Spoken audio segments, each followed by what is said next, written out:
سارا عالم اسلام سنی شیعہ ہمیں بہت کم فرق ہے. عقائد میں، نظریات میں تو شیعہ میں بھی فرق ہے، سنی شیعہ میں بھی فرق ہے.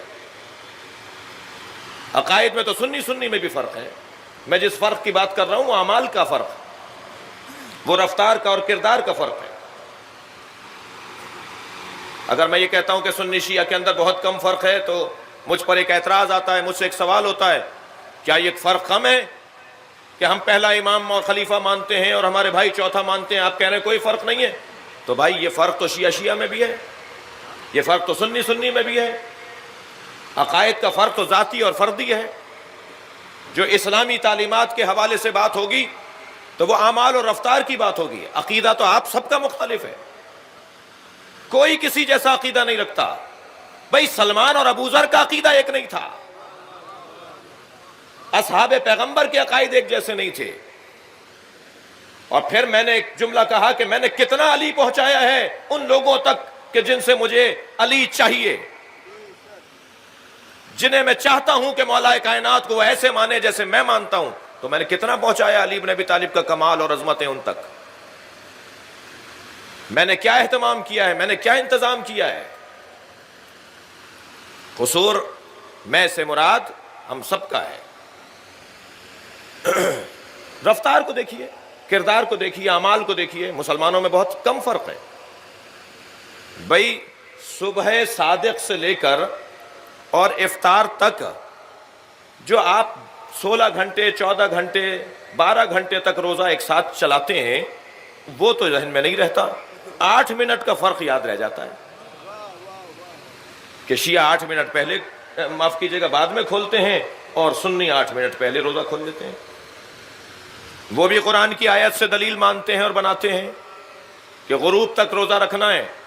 ہم بھی غروب کو عنوان افطار قرار دیتے ہیں.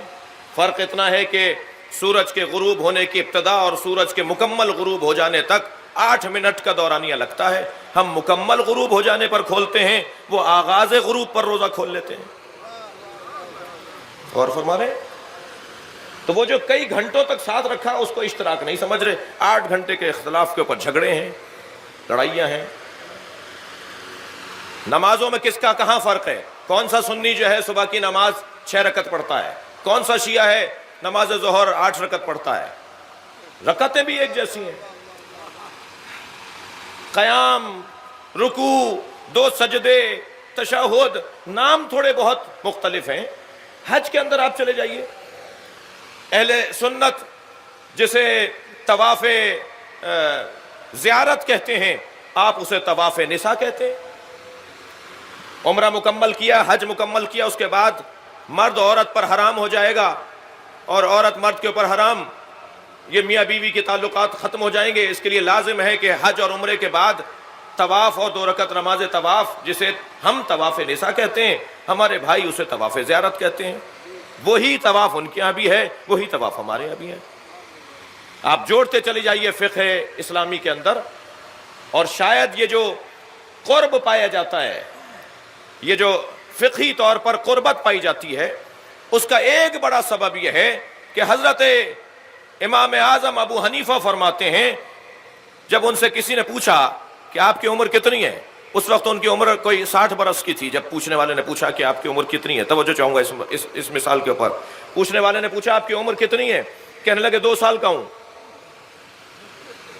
توجہ کی، کہنے لگے 2 سال کا ہوں. انہوں نے کہا جی آپ کی عمر تو بتا رہی ہے کہ آپ کوئی 60 سال کے ہیں. کہنے لگے نہیں، میری زندگی سے اگر جعفر صادق کی خدمت میں رہنے والے 2 سال نکال دو تو میری زندگی ہی نہیں ہے. میری زندگی تو ہے ہی وہ کہ جو میں نے جعفر ابن محمد کی زندگی میں گزارے ہیں. بہت ساری چیزوں میں اشتراک ہے. بحث یہ تھی، بات یہ ہے کہ عبادت پروردگار وہ بھی کر رہے ہیں، عبادت پروردگار ہم بھی کر رہے ہیں. مگر عزیزان گرامی، سارے مسلمان، مجھے معاف کیجیے گا میں تفریق نہیں کر رہا، میں تقسیم نہیں کر رہا کہ ان کی غلط ہے اور ہماری صحیح ہے اور ہماری غلط ہے اور ان کی صحیح ہے.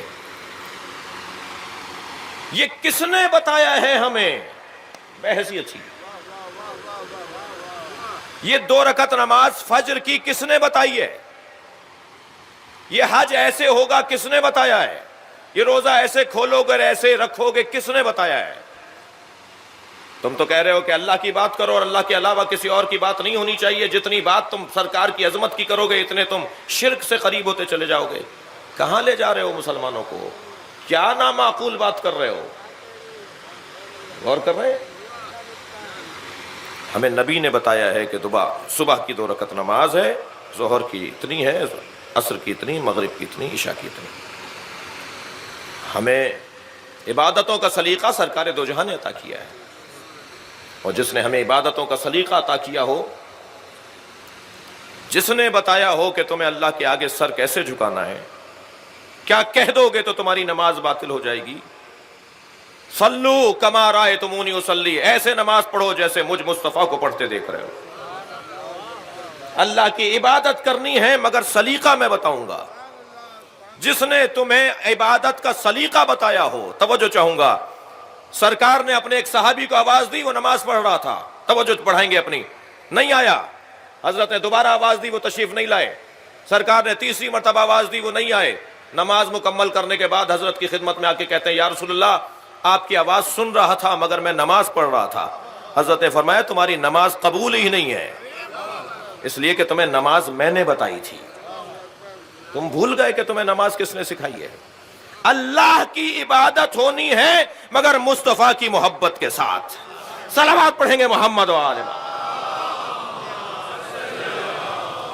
بھئی ایک زاویہ حسین آیا ہے، میں چاہوں گا کہ اس میں آپ کو شریک قرار دوں اپنی فکر کے ساتھ۔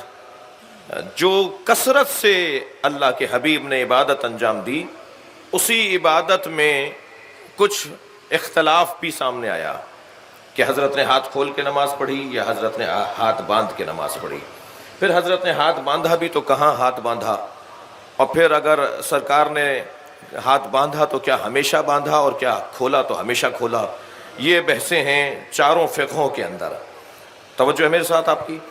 تو مختلف انداز سے سرکار کی عبادت کے حوالے سے بحثیں ہیں، میں اس بحث میں مبتلا نہیں ہونا چاہتا کہ سینے پر باندھا، پیٹ پر باندھا، ہاتھ کھولا یا کیا، مگر میں اتنا جانتا ہوں کہ جب 3 دورے خلافت اور حکومتوں کے بعد مولائے کائنات بظاہر خلافت پر فائز ہوئے، اور آپ نے اپنی رسمی اور اداراتی اور ریاستی اعتبار سے جو پہلی نماز جماعت، توجہ ہے آپ حضرت کی، جو پہلی نماز جماعت میرے مولا علی نے پڑھائی ہے، اس کے پڑھ لینے کے بعد اصحاب آپس میں یہ کہہ رہے تھے لقد ذکرتنی صلاۃ محمدہ، آج محمد مصطفیٰ کی نماز یاد آ گئی ہے۔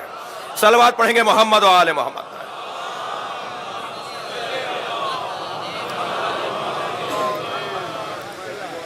سرکار نے ہمیں عبادتوں کا سلیقہ عطا کیا ہے۔ غور فرمائیں، یہ کلمہ جو آپ روزانہ پڑھتے ہیں، اللہ کو تو سب مانتے ہیں مگر مسلمان کون ہے؟ مسلمان وہ ہے جو لا الہ الا اللہ کی ترکیب نبی کے بتائے ہوئے انداز سے پڑھتا ہو، یعنی نبی نے کہا ہے کہو لا الہ الا اللہ، وہ مسلمان ہے نا۔ اور لا الہ الا اللہ مکمل جملہ ہے، البتہ اس کے 2 حصے ہیں، لا الہ اور پھر استثناء کے ساتھ الا اللہ۔ مگر اس لا الہ الا اللہ کے بعد ایک اور جملہ بھی آپ اور ہم کہتے ہیں، اور وہ جملہ ہے محمد الرسول اللہ، ایسا ہی ہے؟ بھائی جب 2 جملے بولے جاتے ہیں، اپنی دقت بڑھائیے گا، میں شاید کوئی کسی بچے کے لیے نئی بات ہو، جب 2 جملے مکمل بولے جاتے ہیں نا تو اس کے درمیان ایک واو کا فاصلہ ہوتا ہے۔ واو بعض اوقات جملہ استنافیہ کے لیے ہوتا ہے، اور واو بعض اوقات جملہ عاطفہ کے لیے ہوتا ہے۔ جملہ عاطفہ کے لیے بعض اوقات واو کا لفظ ہوتا ہے، بیٹا رہنے دو، اور بعض اوقات واو جو ہے وہ استنافیہ کے لیے استعمال ہوتا ہے۔ بھائی یہاں استنافیہ بھی ٹھیک تھا اس لیے کہ نیا جملہ ہے، عاطفہ کا والا واو بھی ٹھیک تھا اس لیے کہ پہلے والے کلمے کے اوپر آپ عطف کر رہے ہیں۔ البتہ استنافیہ زیادہ بہتر ہے، زیادہ قریب ہے۔ دینی طالب علم بیٹھے ہوئے ہیں، عربی گرامر سے آگاہ اور آشنا لوگ بیٹھے ہوئے ہیں، مجھے جو ہے وہ ایک پیغام دینا چاہتا ہوں۔ یہاں پر اللہ کی توحید کا اقرار کرنے کے بعد نبی کی رسالت کا جب ہم اقرار کر رہے ہیں نا تو واو کا فاصلہ بھی نہیں ہے۔ بھائی لاکھوں مرتبہ پڑھا ہے آپ نے کلمہ، ذرا میری دقت کو ذرا دیکھ لیجئے۔ لا الہ الا اللہ کے فوراً بعد آپ کہتے ہیں محمد الرسول اللہ، یعنی دو جملے بھی اللہ ماننے کو تیار نہیں ہے۔ میری توحید کے ساتھ مصطفیٰ کی رسالت کا اقرار کرو سانس لیے بغیر۔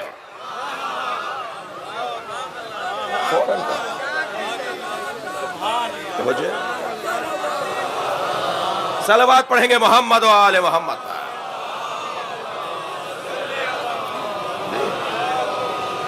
اچھا، اگر آمادہ ہیں اور خستہ اور تھک نہیں رہے، میری باتوں سے اکتا نہیں رہے، تو ایک جملہ اور سن لیں۔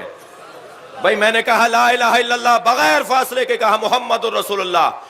اللہ کی ہا اور محمد کی میم ملی ہوئی ہے، اور جیسے ہی میں نے کہا محمد الرسول اللہ، بغیر فاصلے کے کہا علی ولی اللہ۔ اللہ اکبر، تینوں کلمے کہنے ہیں بغیر فاصلے کے۔ ایک کو عقیدہ توحید کہتے ہیں، ایک کو رسالت کا عقیدہ، ایک کو ولایت کا عقیدہ۔ صلوات پڑھیں گے محمد و آل محمد۔